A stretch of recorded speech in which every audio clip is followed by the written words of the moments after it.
What is the difference between forensic psychologists and investigative psychologists?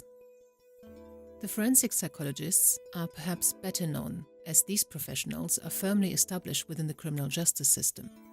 They provide psychological treatment to offenders, make assessments on individuals, and that is both the witnesses and the suspects, mental competency or credibility, and provide other advice to the court.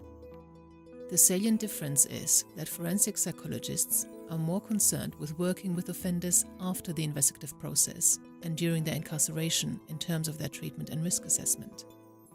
Nevertheless, they can also assist in ongoing investigations by using their expertise in criminal behavior, especially when coupled with mental illness. They can advise on how to interview suspects or witnesses with mental health problems or developmental needs, for example.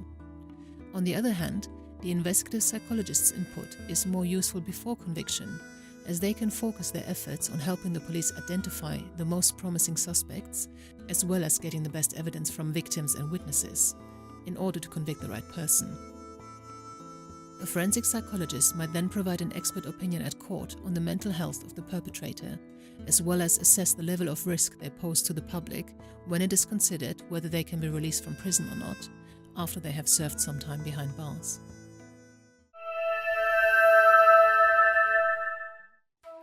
So, here's a recap on this first series. Investigative psychology is a form of applied psychology and focuses on how understanding an offender's decisions and actions can assist in investigations. It also deals with police decision-making.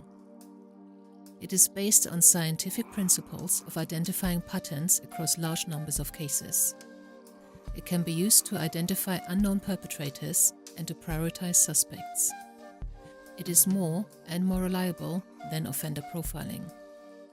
It can assist police understand psychological stresses on victims and witnesses and how to get the best evidence out of them. It can help police link crimes in a series. Geographic profiling is a big part of investigative psychology and the most reliable indicator when it comes to linkage, and also very useful when it comes to helping the police identify an offender. Investigative psychology takes place during investigations, helping police identify and deal with suspects, with witnesses and with victims. Forensic psychology focuses more on working with offenders and their mental health problems once they are in prison. Use empathy and rapport when interviewing suspects and witnesses or victims. Be observant about what you could learn from each offender. When investigating a series, start with suspects who live closest to the first few crime sites in this series. Thank you for watching. I hope you found this content useful. You can get access to each episode's transcript with key learning points, timestamps and references if you get yourself onto my mailing list. Just go to the main website on policesciencedoctor.com, and on the bottom of each page you will find a sign-up form for notifications of new content. Just enter your first name, your preferred email address and the type of organization you work for.